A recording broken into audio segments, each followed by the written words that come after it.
how's it going, everybody? Welcome to our first podcast episode here.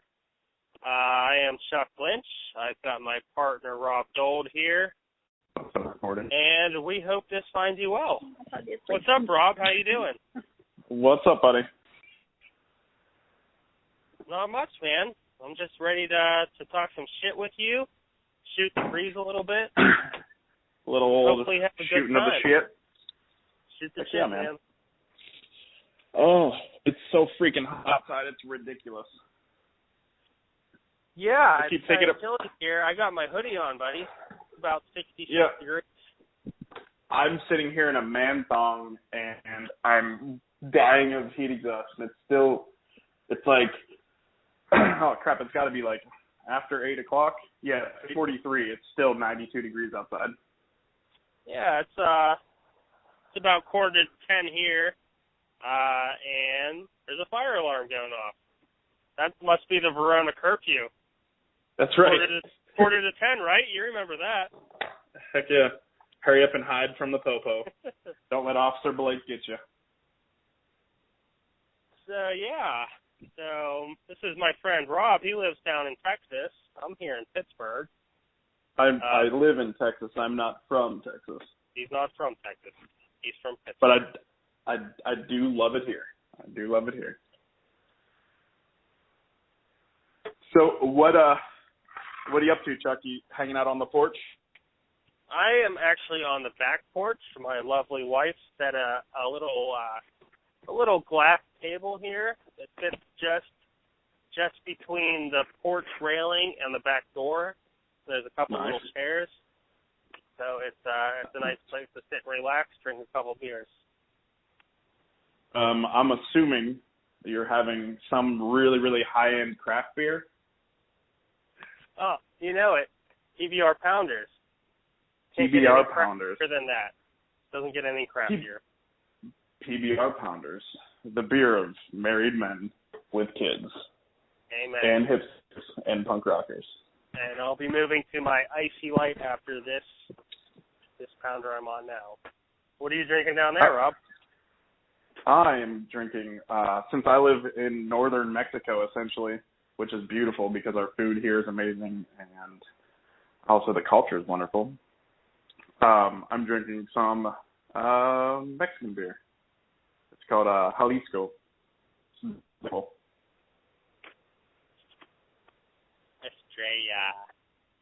Estrella, which we had to Google to find out that it means star, and I'm still not convinced that's what it means, but that's all right.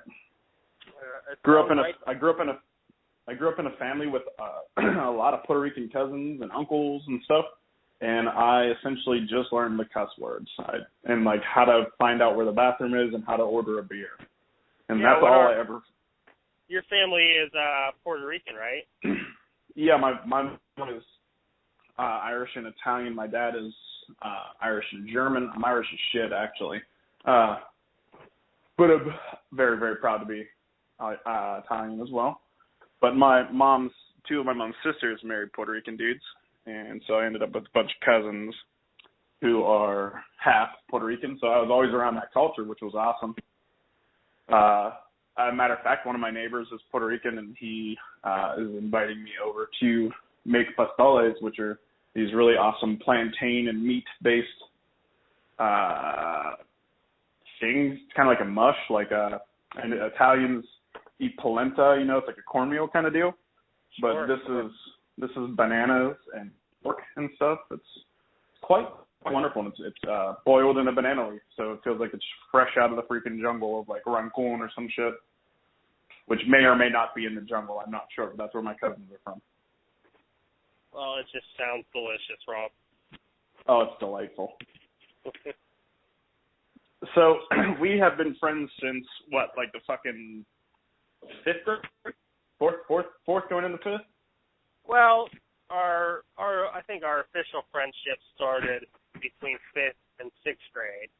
That's when you and our dear old friend Chris Midas showed up at my house randomly with a pair of rollerblades. And you said, hey, put these on and you're coming with us. I said, okay. And that's it. Yeah. That's the rest of history, man. a friendship built on fruit booting. Don't tell anyone, but just still watch the shit out of that stuff on YouTube and stuff. And I don't care what anyone says; it's pretty awesome. So we might have lost viewers already on that note, but I don't care. Suck it. What? Because it's pretty awesome. Because of our inline aggressive history? Well, I believe the kids just call it rolling now. Because aggressive inline sounds, because aggressive inline sounds really, really stupid. I'm an aggressive skater. Aggressive inline. It should remain. Well, aggressive inline was that badass / Tony Hawk ripoff game on Xbox and also PlayStation as well, right? Yeah, and it had a great soundtrack. Great soundtrack. All the pop punk jams of 2001, something like that. Yeah, I'd say more like 2003, 2004. I can't say it for sure, but that's what my heart's telling me. Well, your heart is right, probably. My memory is garbage. I've had a lot of head injuries, and I don't remember things too well. I remember them, but they pop back in like randomly in my head, like I'm coming back from amnesia or something. So yeah, but me and Chris Midas, we came to your house. I do recall my first thoughts of you when we were little kids. I thought that bowl cut is badass. I wish I had straight black hair. I've had this kind of half-fro, I call it sometimes, which is currently thinning a little bit. Just 32 the other day. But I remember thinking your bowl cut was awesome. I remember you having a Myrtle Beach shirt on, which was, if I remember it was yellow and black. That just came to mind right now because I know we were talking about that shit earlier, but I just remembered that now. I remember eventually the Myrtle Beach sticker on the front of it started to come off, but you kept wearing it because we were poor and that's what you do. And I don't remember that shirt one bit. Do you remember my shirt? Do you remember my shirt in 5th grade? This was my favorite shirt as a child. You're not going to believe what I'm about to say. It was pink and it had triangles on it. I think I remember that, to be honest. I think I remember you wearing that and some Umbro shorts because everyone wore Umbro shorts, but I think yours probably were Umbro. You know what I never had, though? I never had a pair of Sambas. Oh, I love Sambas, actually. They're still on my top 5 favorite shoes of all time. They were the Adidas indoor soccer shoes. There was something about that long tongue that just didn't fit right with me. So I remember I tried them on once. I didn't like it. Yeah, the trick is you rock that tongue to the side a little bit, you know what I mean? A little push your pants to the side kind of deal, but with the tongue instead, you know? It just, but no, they're still like top. It's probably out of nostalgia. I'm sure they're not very fashionable, but then again, I'm not the most fashionable dude. I try, but I fail miserably. Good old Pinterest helps me with that. You know what? Neither am I, Rob. But at this point in life, being a 31-year-old man, with 5 kids. 5 kids, a lovely wife. I've given up on fashion because there's no point for me anymore. When I went to the six-pack shop earlier. I was on the phone with you. Yeah. I walked out the door wearing a ratty old T-shirt, pair of gym shorts, flip-flops. That's it. I don't even care anymore. It doesn't matter. Yeah, I hear you, man. My wardrobe essentially consists of work clothes and my sad attempts at being fashionable. And every time I go anywhere, my wife is younger than me and way better looking and far out of my league. And she's very fashionable. And I always feel like such an ass whenever we go anywhere. Like, oh, look at her. There's some weird dude walking beside that pretty girl who looks like he fell out of fucking Goodwill. I'm like, oh, hi. And I make people laugh from time to time, though, and I really try hard. Oh, God bless them. They say in Texas, bless your heart. And it's like this it's either honest and endearing, like it's like, oh, bless your heart, and they mean it, like, oh, oh, I got over cancer, oh, well, bless your heart. That's endearing and serious. But the rest of the time, it's like, you're retarded and go fuck yourself.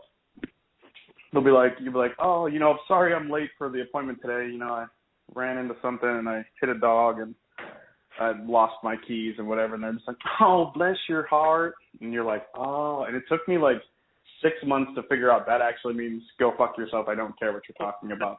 But Southerners, yeah. Southerners versus Pittsburgh people are very different. Pittsburgh people will, the filter between brain and mouth is a lot thinner. There's a lot less it takes before that filter crumbles, and then people say what they feel. In the South, it's disrespectful, and they're very, very respectful people in that manner. So they will go out of their way not to insult you, but still, like, underneath. While insulting you. Exactly. So they'll be like, oh, I'll pray for you, and that means, oh, you're an idiot, go fuck yourself. Or it means they really are going to pray for you. I don't want to sell them short. They're wonderful people. Oh, absolutely, because you got Joel Osteen down there. So, or is that his name, Joel Osteen? I'm not sure. Houston. So, I mean, those are praying heart people. But you know what? At the same time, they might also be saying, yeah, fuck you. Yeah, hey, you know what? Go fuck yourself, you Yankee bastard. Well, I also have a first memory of you, Rob, if you care to hear. God. Oh, I do. I would love to. I'm terrified because I know I was an awkward little dude. It's nothing bad, buddy. It's all good. It was in Mr. Frederick's classroom, okay, in 5th grade. Mr. Don Frederick, yes, one of my favorite humans that has ever existed. I hope he's still alive and kicking. A great human. He was awesome football coach. Football coach for the Riverview Raiders. He actually dude. He got me my water boy position when I was in between 6th and 7th grade. You were an aquatic engineer, is what it is. Aquatic engineer. Me. Yes, correct. Blue. Jay Zangrilli, and Josh Haynes. We were the 4 water boys for that season. But anyways, the first memory I have of you, we were in Mr. Frederick's classroom. Uh-huh. I suppose I was sitting at your homeroom desk because I believe he was your homeroom teacher, right? Yeah, that's correct.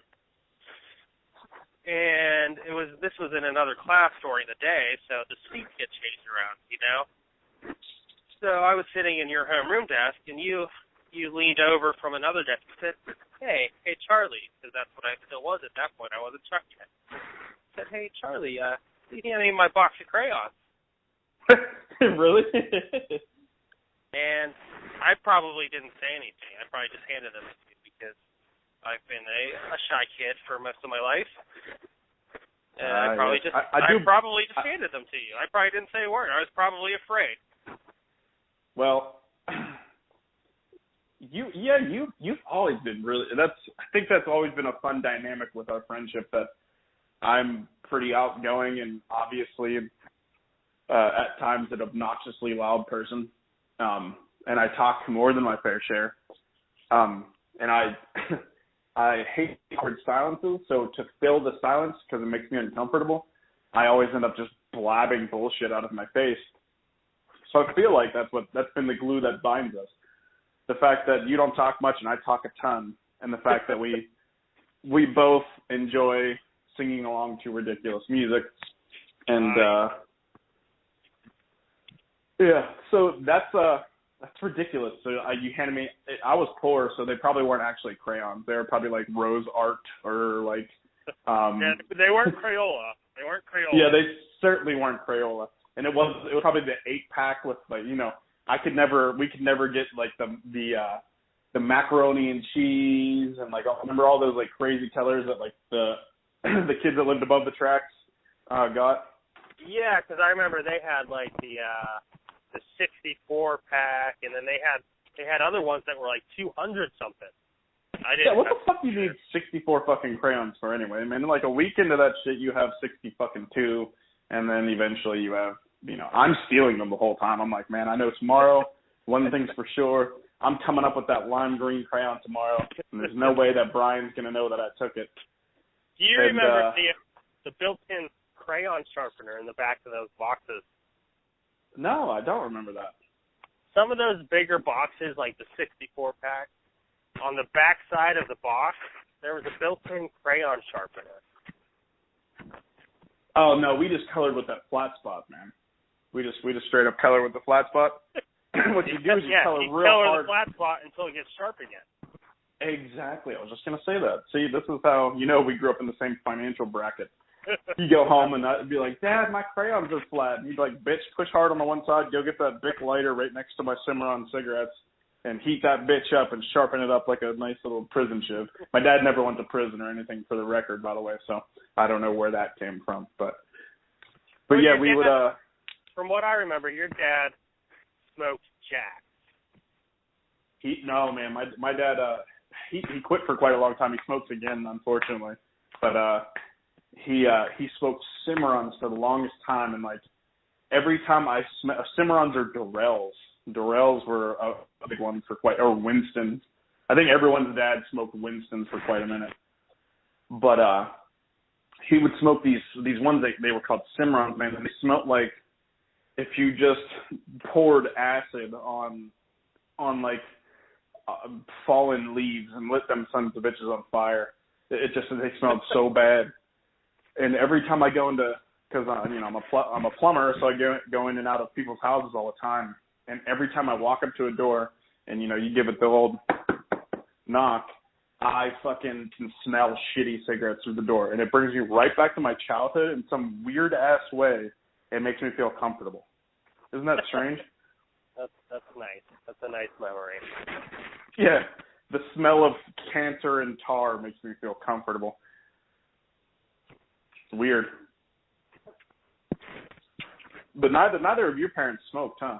Oh no, your mom smoked, didn't she? Well, my mom smokes currently, but growing up as a child, neither of them ever did. My mom didn't start smoking until she was into her mid-40s. Yeah, what a better time, personally. Screw it. Yeah, I want to say anywhere between the ages of 40, 45, somewhere around there. That's when she picked it up. I think now she's currently vaping, which is the new hot thing for young cigarette users. When we first moved to Texas, right? So I guess that probably, and I could be speaking way out of my school of knowledge for sure, but here I'd never seen this is the most homosexual sounding thing. Remember that good looking dude that would do like the e-cigarette commercials? They had like the blues.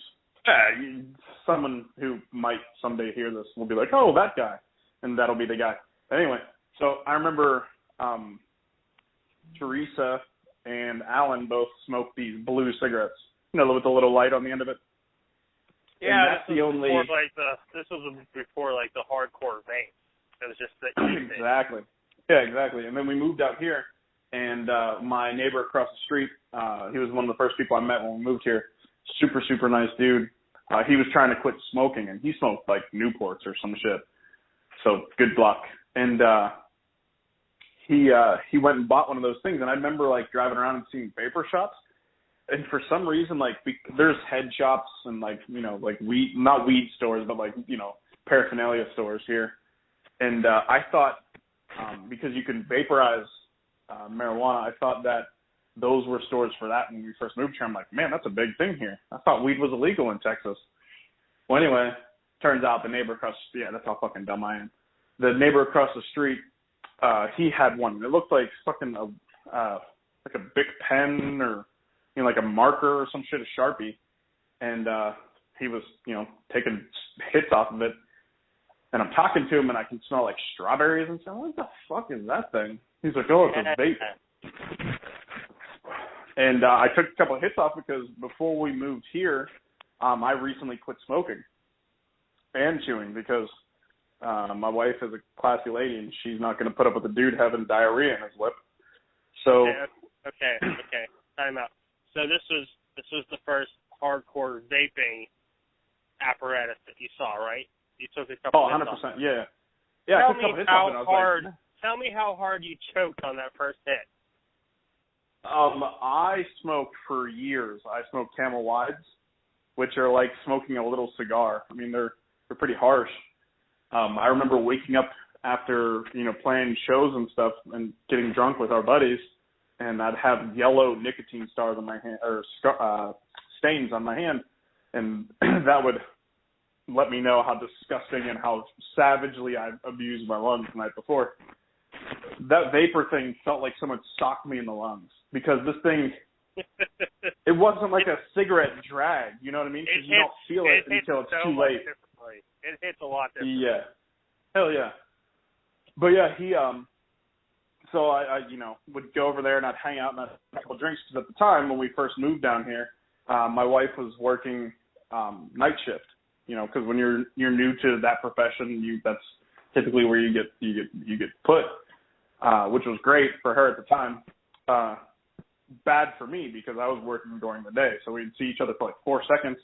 Fortunately, I became buddies with the dude across the street, and I'd go over there, have a couple beers, hang out until it's time to go to bed. But I would always take hits off of this thing, and then eventually I was like, I kind of want one. And it was before like the do you even vape kind of bullshit. And I don't know if people say that. I feel like an ass for even saying that out loud. But I took a couple hits off of it, and I was like, I need one of these things. So I told my wife I was going to get one, and I'm sure in her head she thought I was an idiot. But I went and bought one, and I kind of liked it because I missed smoking. And the thing was small. It wasn't like how people would smoke out of those like fucking, they're like the size of a brick and shit. Yeah. And make these big plumes of smoke. So I used it whenever I would have a couple of drinks. I would take a couple of hits off it, or if I was bored, I'd take a couple of hits off of it. And it was fun. And now the nicotine levels are all fucking crazy on that shit. And I would end up getting like nicotine buzzes and shit and feeling nauseous and stuff off of that shit. But it's weird. Like, you'll be like, oh, I would like it to taste like Fruity Pebbles. And then someone walks into the back room and like a mad scientist, they come out with this shit you're going to put in your lungs that are made out of God knows fucking what. And you're just inhaling it. But anyway, I ended up buying one, and I thought I was cool for like 30 seconds. And now it sits in a drawer. Simply because I don't wear a man bun. I'm not a hipster. Yeah, it's not for us. It's for the youngsters. But I'm 32.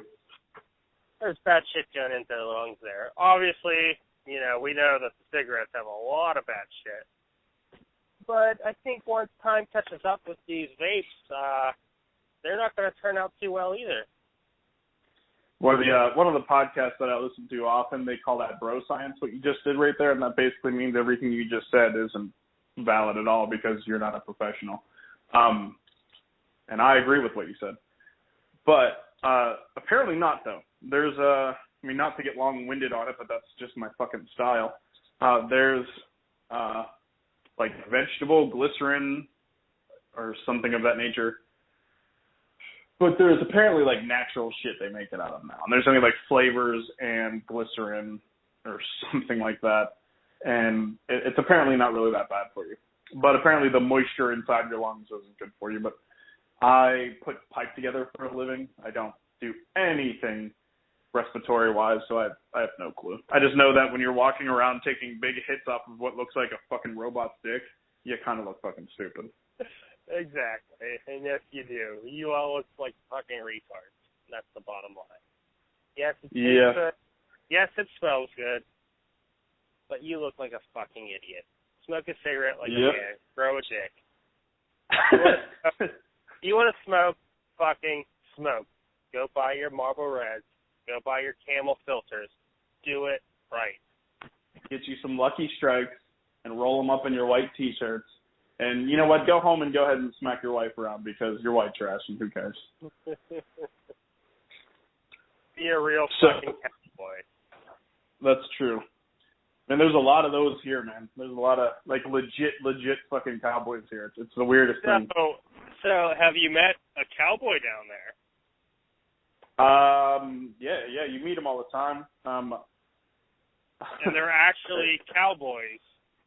No, yeah, legit. There's ranches all over this place, man, and they do whatever the fuck it is that cowboys do.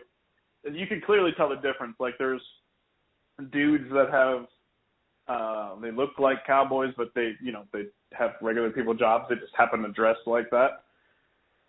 But it'll be like all starched and pretty, rhinestones and shit.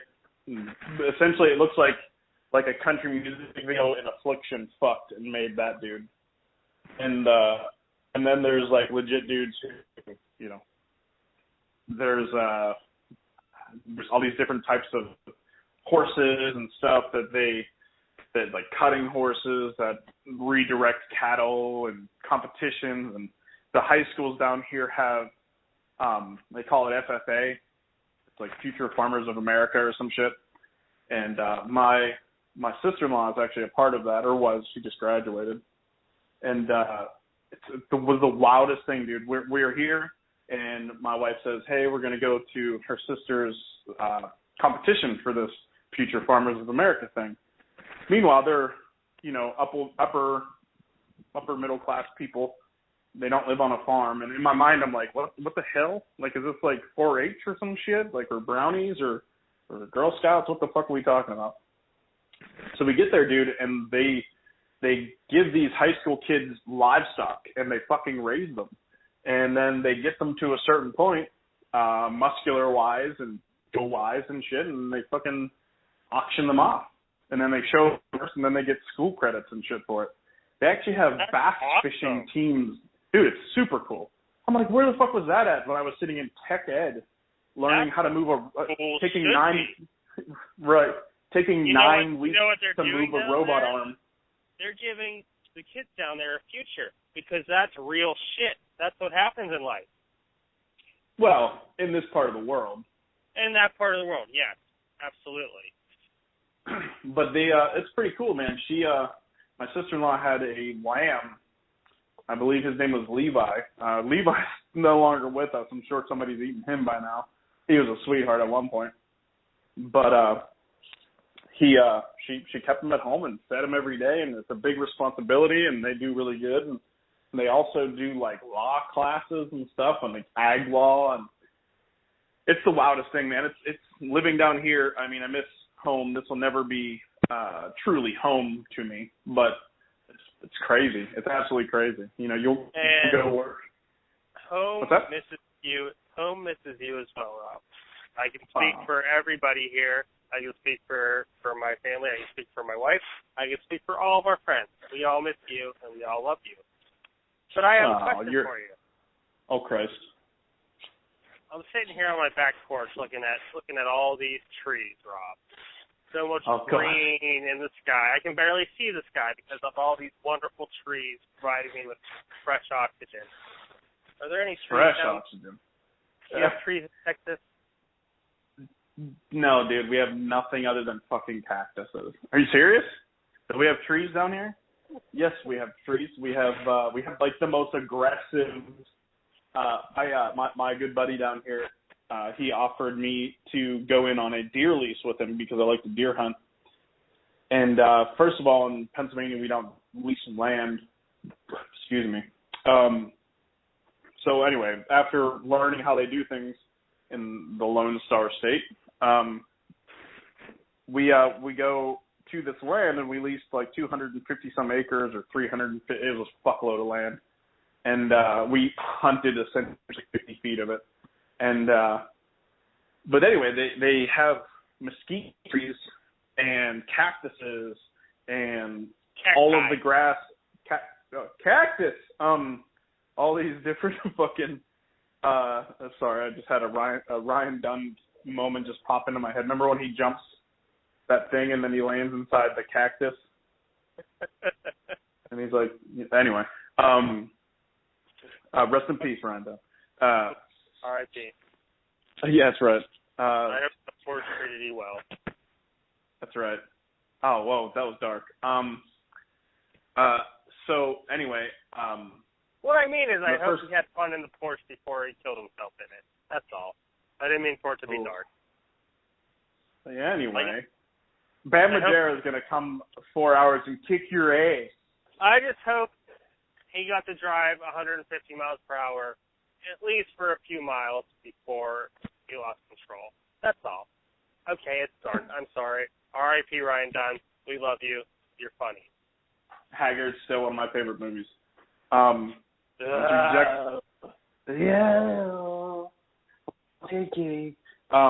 impression.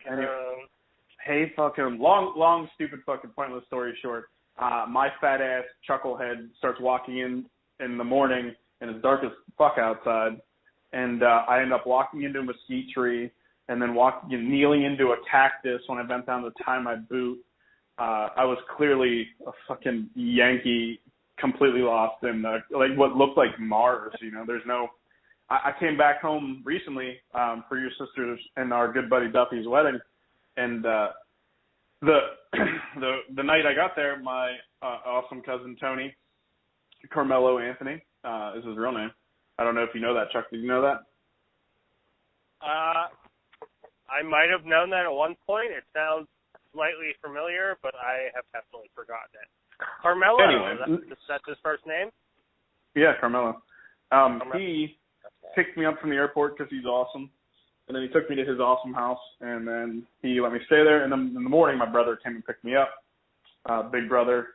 He's 8 years older than me. He's a cop. He's a badass. He's crazy. He's got an awesome son and a good wife. Anyway, and a great brother-in-law, Billy. Awesome dude. So anyway, he picked me up, and he was taking me to show me his new hunting land. And we're driving through western Pennsylvania, and all I kept saying every 4.5 seconds was, "It's so green. It's so green," because it's just the weirdest thing. Because here in Texas, everything is not very green, and the sky is humongous. And in Pennsylvania, you can't see more than 20 feet in front of you. Exactly. Because I remember after Jenny and I got married, we took a road trip. First we got married in Vegas. Then after that we went to California. After California we drove down to New Mexico because that's where her older sister Shannon lives. We stayed with them for a couple of days. I don't know if New Mexico is similar to Texas, but there was nothing. They lived south of Albuquerque on an Indian reservation, and there was just there was nothing, just flat, dry land, and that's it. What's your nephew-in-law's name? It's really cool. Well, we have 3 of them. Well, yeah, but her firstborn son is Tolpayane. Yeah, that's such a cool name. And then she has 2 other boys. The second one is Sir Sean, and the third one is Sir Kim. And those all mean something in a Native American language. I don't know which one they originate from, but those are legit Native American names. That's pretty cool.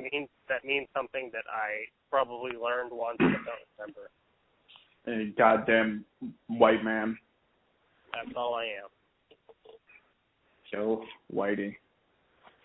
So you got married ridiculously young, and it worked out great for you because you have a great wife and awesome kids, and also some great stepkids. What I always think about this whenever we talk, and I can hear all of your little dudes and little girl running around the background. And now that you have a grown man for a stepson, it's got to be freaking weird to have little half versions of you running all over. Like the other day when I was at your house, or a couple of weeks ago, I was hanging out with Lana and Charlie, and we were doing, and little Tommy was in the other room being Chuck Jr. playing video games and not acknowledging anyone else in the room. And I just kept thinking to myself, these are one of my favorite humans in the whole world's kids, like little half them. Does that space you out? Is that crazy every now and again when you just look down and they do something that is like 100% you and not Jenny? Does that happen often? I wouldn't say often, but every now and then it does hit you, kind of out of right field. Yeah, I mean, my boys are 7 now. Lana's 8. So I've been doing this game for a while now. But it kind of hits you hard sometimes. Like I made these little fuckers. They're mine. But yeah, it definitely changes your life. So yeah, I got married at the ripe old age of 19. And I'll never forget that, man. That's crazy. In the bright and beautiful city of Las Vegas. I'll never forget driving into Vegas. You're driving through the desert there in Nevada. Nothing for miles. And then all of a sudden, boom, life everywhere. It's something else to drive into that place. So, yeah, I remember. I'm sorry. Go ahead. Oh no, I was just saying I got married at 19, and that's my story. That's where I've been ever since. I'll never forget. I remember and I might be 100% wrong, so correct me, because like I had mentioned, my brain doesn't function on a high level all the time. There's nothing. But correcting you. I fucking know you do, and I hate it. But I have to believe that you're right, because you haven't had a handful of concussions. But I remember you calling me, and I'm going to do my best Chuck impression real quick here. Hey, buddy. I'm like, hey, Chuck, what's going on, buddy? And you're like, oh, nothing. Me and Jenny are going to Vegas to get married. And I remember, like, because you guys were only dating for a short amount of time, and I had actually known Jenny for a long time before that, in a roundabout way, because she was friends with one of my sister's best friends, Candy Sweet, who's a wonderful, wonderful person. And right, and the most crazy name possible, Candy Sweet. So anyway, not a stripper, by the way. Yeah, definitely not a stripper. She's a mom and a good person. Don't you dare think that. So anyway, I remember you just being like, hey, me and Jenny are going to Vegas to get married, and I'm like, yeah, whatever, dude. Hey, give me a call later, see what you're up to. And you're like, no, for real, we're going. And I'm like, all right, man, well, I'll talk to you later. And I remember shortly thereafter, I don't think you sent me a picture. I think there was some way that you proved to me in some way, shape, or form that you were there or something. I don't remember 100%. I might have written you a postcard, Rob. I remember writing some postcards. I do believe you did, actually. I probably sent one to you. I know I sent one to my old friend Amanda Connell, because we were pretty good buddies at the time. Yeah, I definitely sent some postcards. I think that's how it is. It was from the Little White Chapel, if I remember correctly. I think the postcard was from there. I don't remember the place, what it was called, where we got married. It was the Little White Chapel. It was a little tiny place, Little White Chapel, maybe. White. But yeah, there was a minister, a female minister there, and there was no Elvis involved. Damn it. But it was a female minister. It was a short ceremony. Do you? Yes. To you? Yes. All right, cool. Then you do. And we were married. Well, I remember they asked us, like, before we went in, like, oh, like, do you want us to use the Bible, or are you okay with God and Jesus and all that? We said, yeah, absolutely. That's what we would like to do. And then when we got in there was no Bible involved. It was just marriage, which is fine. It's whatever. I remember the picture of you guys. You looked like Marilyn Monroe and Burt McCracken just got married. It was because Jenny had like the white hair at the time, like the really light blonde hair. Yeah, her hair was very bleach blonde. She looked fucking amazing, and she still does to this day. But good cover. Well done. Just kidding. It was honestly probably. Don't say the happiest moment, because you've got 11 teen kids, so be careful, tread lightly, because they may listen to this. I'm gonna say it was the best week of my life, because we drove cross country in my Dodge Avenger. Rob, you remember that bad boy? My '90s Dodge Avenger. The green anal Avenger. That's right, the Green Angle Avenger. Yeah, we drove cross country in that thing, and it was really fantastic. Yeah, we drove to Vegas. That was our first stop. Stayed there for a couple days. After that, we went out to Santa Monica. We drove through LA, drove through down the hill there through the Beverly Hills area. We made a little stop on Rodeo Drive just to drive through where they have all those fancy shops where you'll see in, those magazines, People Magazine. That's where they get all the pictures of all the celebrities shopping on Rodeo Drive.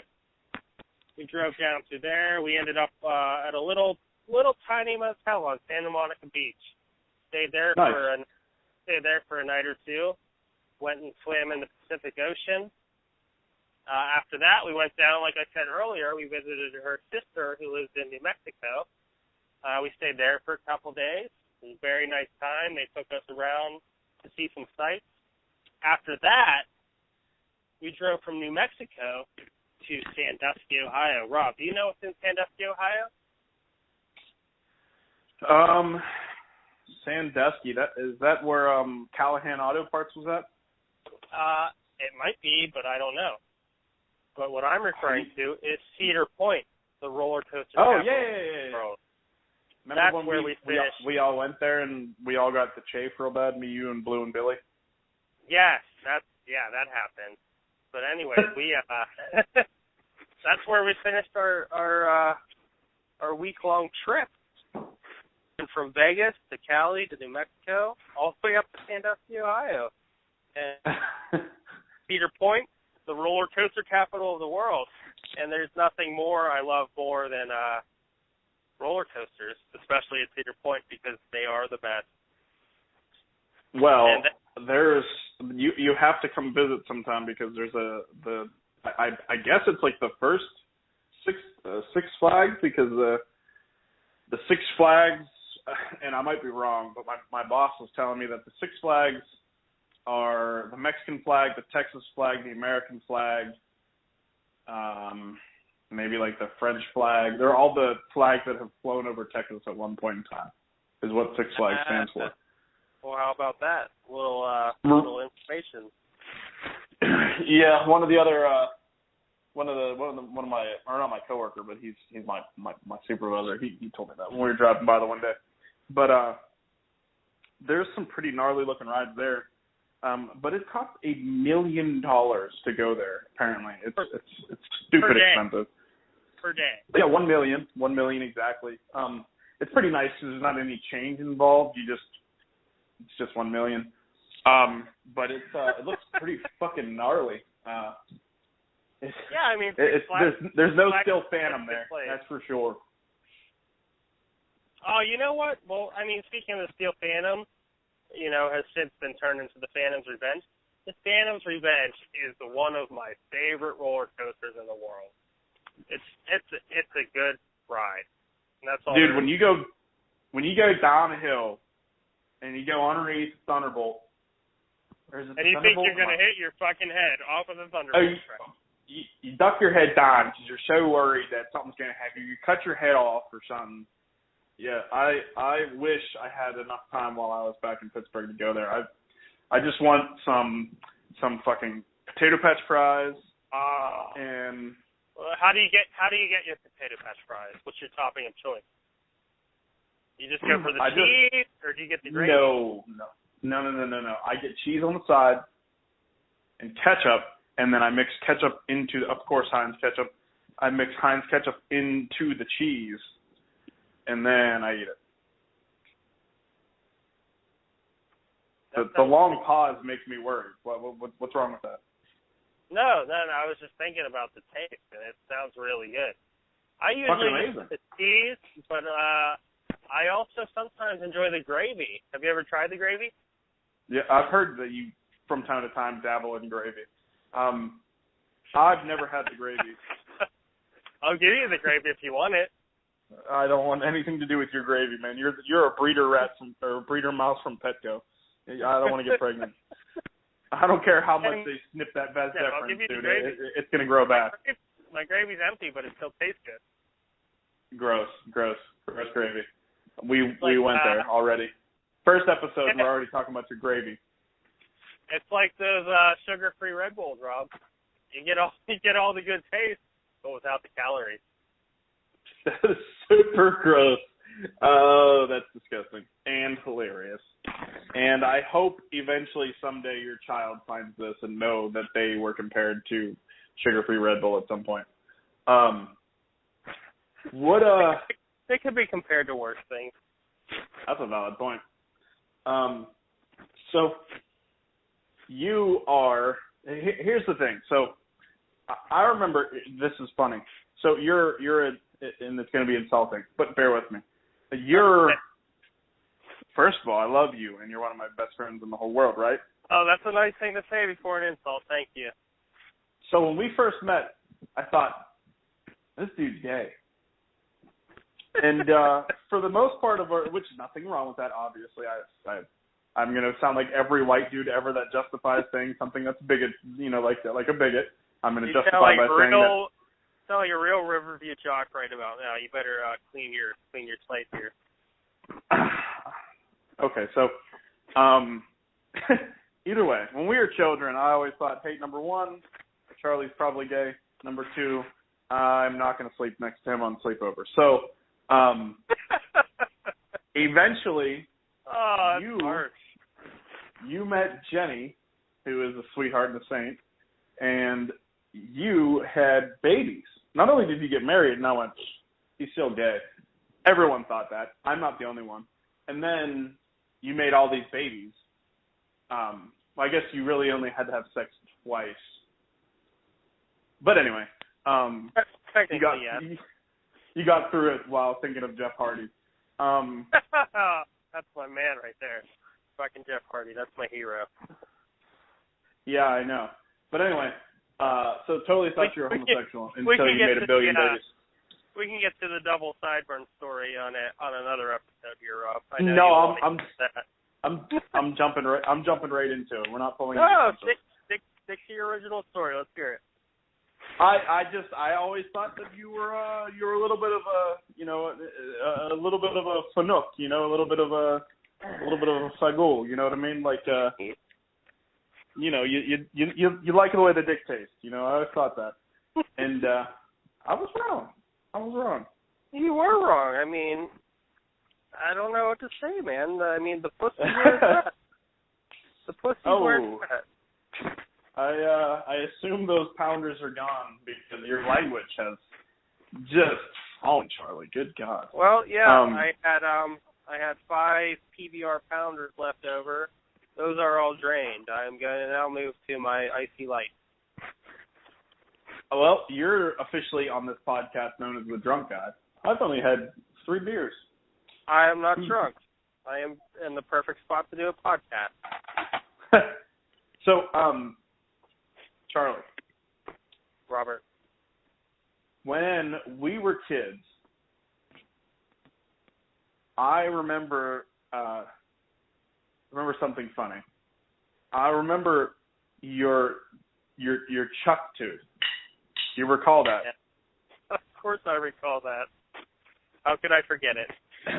The chuck tooth was Charlie had this front tooth, and feel free to point out the fact more and had bad hair and was poor. You can pick on me too. But not my style, Charlie had. I'm just trying to make jokes. But you had this front tooth that just decided, hey, fuck it. I'm not going to do what the other dudes are doing. I'm a rebel. I'm going to go sideways in the front. And you had quite an uphill battle with the braces. Yes, I did, Rob. What happened was, I had my baby tooth. That came out. And then instead of one adult tooth coming in, I had 2 adult teeth coming in. And they had to pull the one, and the other one came in at a 90-degree angle. So it was completely sideways. I had my first pair of braces in the 2nd grade. And I think that eventually moved that tooth to about a 45-degree angle. I think that's probably where it was when I met you at the night. I believe so. So yeah, then I think it was 8th grade. I got a full set of braces. Had those for probably 2 years. It's still not completely straight, but it's not terrible. But it was definitely at a bad angle for a while there, and it's still I'd say at anywhere between 20 and 30 degrees. Yeah, it's a good looking tooth though. It's nice and white at least, so that's positive. Yeah, until I finish all this Copenhagen for the next 30 years. I'm jealous. I miss chewing tremendously. It looks horrible. It smells bad, but it tastes great. It's the perfect thing. There's the only thing I don't like about it is lip cancer or throat cancer. Obviously. Well, but I may be everything else about it I love. I may be speaking out of school here, but I do believe they stopped putting may cause cancer on the lids. I think it now is just may cause tooth loss and things like that. I have a can right in front of me, so I can tell you exactly what it says here, buddy. And I'm wrong? Let me see here. Warning, for sure, do it faster. This product is not a safe alternative to cigarettes. Smokeless tobacco is addictive. And that's about it. There is nothing about lip cancer, throat cancer, or anything. So it just says it's addictive and it's not a safe alternative to cigarettes, and that's it. Yeah, that's because it's really not that bad for you, apparently. You know what? That's really good to know because I enjoy it. And by me saying it's really not that bad for you, I'm by no means intelligent enough to really say that and mean it. I believe I watched a redneck video on YouTube that told me that, and I went, that's gospel. And that's okay. Well, there's that old Sheryl Crow song that says, I've been living off of coffee and nicotine. And that's the story of my life. You would reference a Sheryl Crow fucking song too, you Joel loving son of a bitch. And I'll do it for the rest of my life because I love me some female vocalists. I shouldn't say it out loud, but I don't like female vocalists. I mean, as far as rock and roll vocalists, now like Alicia Keys and like really good singers. The chick from the lady from Alabama Slammers, is that the name of that band? Shit. Yeah. Alabama Shakes. Alabama Slammers? What the fuck am I talking about? That is a shot of some type of liquor. I do believe so. But she is ridiculously talented. However, as far as like, other than her, is really all, and like the girl from Paramore, Hayley Williams. But other than that, I'm not a fan. I know how much you love some Liz Phair and some Katy Perry and some fucking Taylor Swift. I get it. But I'm just not it. Don't make me. T. Swift is a goddess. Yeah, I guess, bro.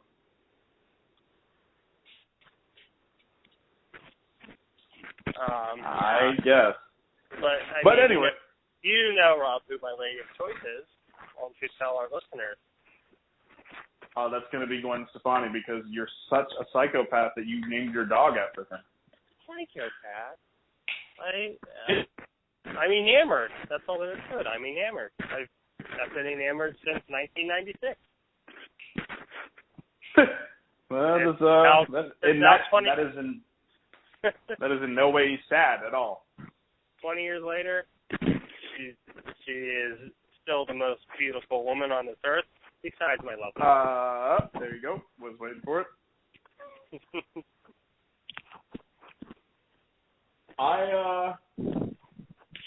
So here's how you know that you're getting kind of old. So my wife, she when like, okay, so I'm stuttering, sorry. So whenever like a guy goes to buy a gift, he's always like, oh, I'm gonna get roses, I'm gonna buy like a watch, I'm gonna buy a diamond, this, blah blah. Well, my wife actually fucking listens to me, right? So, and then she buys me really cool shit that I actually want. So there's like certain things, like I love goofy ass socks. I don't know why. I used to make fun of them, and then my buddy Scott wore them. You love goofy socks?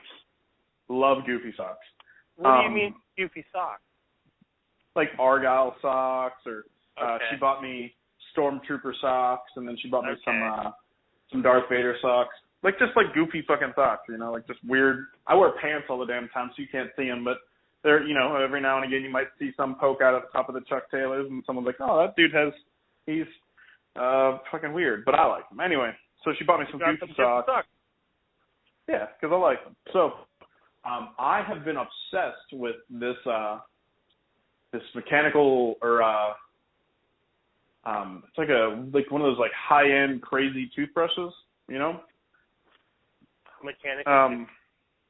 Yeah, those ones. It's I can't think of it. It's one of like the ultrasonic ones. She bought me that for my birthday, and you know you're fucking old when I was ecstatic. Like it was the best birthday gift that I've received thus far in my life.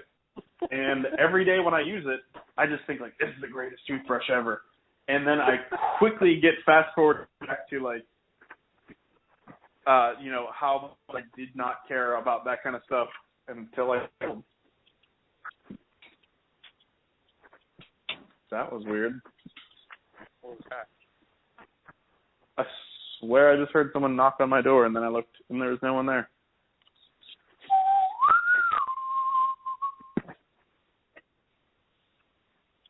So, I'm all kinds of creeped out now. Is everything okay down there? You gotta get the shotgun out? No, the AR will take care of the ghost, I swear. I'm probably making too much noise. My wife's got to wake up. She's a nurse, and she's a badass, and she needs sleep. Is she in bed already?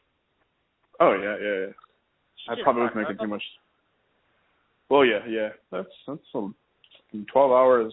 It was a long shift for standing on your feet and dealing with people being sick. I couldn't do it. Yeah. So you have to work another 12 tomorrow then? Yep. All weekend. Yeah, those nurse shifts are definitely rough. Heck yeah. So what? So we've been lately, me and Chuck, we've been trying to. When we were younger, all we cared about was finding the new band, finding the next cool band that came out, and then somewhere along the line we stopped giving a fuck about that and started caring about paying taxes and shit. And what, if any, bands do you have for me this week, Charles? Well, Rob, I don't know, man. I know we talked about this. I suggested one earlier in the week, and you shot me down hard. But a band that I like is called So Honey, and I thoroughly enjoy their music. I sent Rob a link to one of their songs, and he sent me back this message. He was cursing me out, calling me a motherfucker, and what is this his bullshit? And I was offended. Let me clarify that mine and Charlie or Chuck or Chaz or fucking whatever you call yourself as a grown-up. Nobody calls me Chaz, Rob. I want it so bad. Can I just keep pushing it until it happens? So in the history of Everdom that you've known me, so like the majority of our lives, except for like the fucking first 8 years of them. So essentially one more year and look at your little kid, and that's how old we were when we met. Would you ever imagine me to like that shit? I don't know. God, it was good music. It was talented, and it was fucking terrible. It sounded like I was listening to the Disney Channel or some shit. I don't hear that. I hear good music, and I hear good vocals, and I hear good harmonies. And I hear lyrics about love, and it makes me feel good. Wow. I am... This is why Rob thought I was gay for all these years, I guess. That's there it is. There it is. I love love. I love love. I just love love. No, I on the other hand showed you the Falcon, who released an album probably in like '06. I didn't even listen to a whole song. I'm gonna be honest with you. I listened to half of one of the songs. That is a punk rock supergroup, and you just shit on them. That dude's voice is disgusting. You were so wrong and off base. You're saying this is a super group? Yeah. Containing of who? Or who? The singer is from the Lawrence Arms. The one guitar player is from the Loved Ones. The bass player is from he's from Alkaline Trio, Dan Adriano. And really? Yeah. And I cannot for the life of me think, and I'm such a shithead because the bass or the drummer always gets shit on. Sorry, Duff. I'm actually currently Googling it because I'm that much of a shithead. And the first dude I see is Neil Hennessy. So that could probably be him. But it also might not. They're really good. You should probably listen to him again. I'll give it another listen. But the lead singer and and Dan were also in Slapstick, which is like a ska band, which I'm not a huge ska fan, but I like old school ska, but I don't like a lot of the American bullshit ska. I'll give them another listen if you give Oh Honey another listen. Nope, I'm okay with you never listening to them ever again if that's the consequence here. I'll find a better song. Okay. So when are you coming to visit me? Really is the important question, because I technically came to visit you, so I believe you have to come visit me now. Well, I mean, we had a sleepover, but you weren't really here for me. You were here for our good friend Duffy and my sister Kelly's wedding. Well, I was there for that as well, but I could have bought a hotel and stayed there, but instead I had a nostalgic sleepover, Brokeback style, with you. I broke that rack hard. Bitch, you would be the bottom for sure. Well... Look at you not even fighting back. You're like, no arguments there. Love is love, and I love love. Okay. Well, Rob, I guess I'll agree. I think we initially said that we were going to do this for a half hour. I believe we're almost an hour over that. We are over an hour, Rob. So that was fun. What do you think? I had fun. Fun. We are definitely probably about 5 minutes over an hour right now. So cool. I'm thinking we should wrap it up here, and hopefully our listeners here enjoyed this, and we'll make some more episodes here. Maybe get some feedback once we send this out. Let us know what you think. What do you think, Rob? I think that was a good time. I've been wanting to do this for quite some time. I thought that we banter back and forth well enough to make it happen. So appreciate if anyone actually listens to this, and if not, that's cool too. Go fuck yourself. Cool. we're gonna start off here with we're gonna get a Facebook page up and running, and put a link to this podcast on there. So well, they would know that already if they're listening to it. That's true.